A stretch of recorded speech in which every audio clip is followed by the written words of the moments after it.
Things they don't tell you about having a stoma.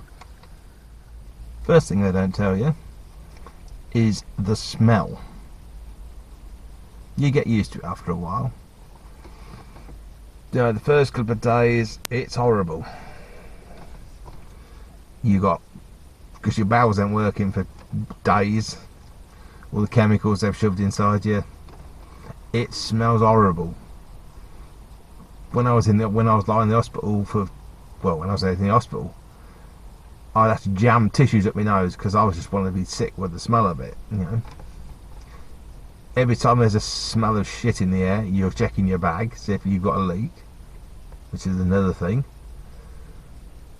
But eventually, you get used to it, you know. If you've had babies, if you've got a child in the house, if you've got a niece, nephew, whatever, and you change nappies, you're used to the smell of shit. So, you get used to it. Another thing they don't tell you is you can't fart. Because everything goes out into your bag.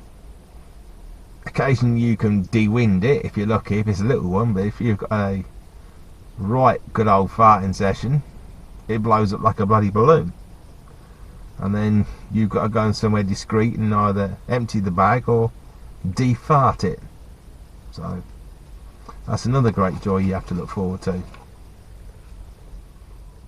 Then you've got bag failures. Now, I've had this as I sit in the car doing this for, where are we now? April, May, June, July, August. Yeah, 16 months. I think if I average a bag change every 2 days, so if we say 200 bags over that time, I've had 4 or 5 that have failed. Majority of them at work, which was fun. You know, they've come unstuck. It happens. You know, you just have to go somewhere discreetly, change the bag. You know, lucky enough, most of the people I work with at work know what situation I'm in, so I'll disappear for 5-10 minutes, clean up, bang, back in again, and sort it out. You know, it happens. Then you've got the carrying spares, which I have to do. You know, I carry a little bum bag around with me that's got some spare bags in, you know, the 2 sprays I use, tissues, my radar key, yeah, because I'm technically classed as disabled because I've got a stoma, and I've also got my disability card in there. Yeah, it happens. You know, I'm Northampton town supporter. I go to away games, take my bag with me, not a problem. Contacted the EFL who run the leagues, and they said, yep, we understand. Yes, it's well-known complaint. We've got a standard letter, we'll email it to you, take the letter with you. If you have any problems, just show them the letter. You know, I've been to, literally off the top of my head with it, games at Morecambe, Walsall, Stevenage, Mansfield, lots of games. Something Carlisle, not a problem. Go up to the thing, or can we search your bag? Yep, I've got a stoma, this is why I've got to show them the letter. Yep, fine, yep, thank you very much sir. Close the bag, away you go.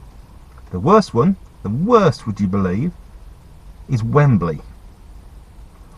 I went to the 2019 Women's FA Cup final with my dad.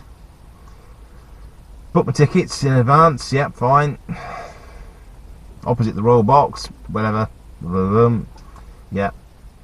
2 weeks before, get an email through. Oh, new thing, you're not allowed bags unless you have a medical complaint or you need to carry bags. So, emailed them, said I have a stoma, I need to carry spares around with me. It'd be in a little bum bag. Was that fine? They said no, well, it needs to be a flat pack bag. But since you've got a stoma, bring this bit of paper with you that's got my name on it and my reference number to let you through. So turned up, Got to the gate. Can we search your bag? Yes. Got a stoma. This is why. Bring the letter. Oh, all right. So he tips my stoma back. So he sits my spares bag upside down. And there's I've got two sprays in there. Towel, tissues, spare bags. Oh, scooches through them. It scooshes them all to one side. And then says, next, boom. And then it shoves me out of the way. So I've got to walk around behind him to try and get all my stuff back together, back into the bag, to go back in on my side. So, it's another great joy. But the final thing they don't tell you, well, especially in my case, because I have an ileostomy, which means it comes out before it hits the large bowel.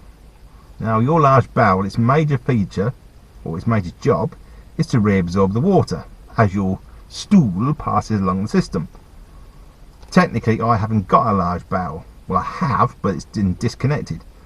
So 95% of the stuff that comes into my bag is water, or water-based.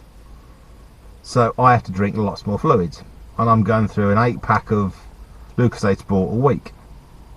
The amount of water I have to drink, but that's not the fun bit. The fun bit is how it knackers you. I do an 8-hour shift at work.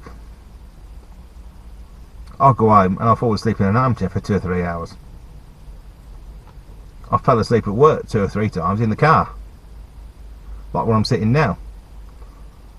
I've just zonked out, and one of my mates had to come out, tap on the car and wake me up. It just completely drains you. I'd charge around on a Saturday, straight out of work, home, shit shower, shave, back out again, off to Northampton. Now, to get down to Northampton about 2 o'clock, I've got a half-hour nap in the car. Else I'm falling asleep at games.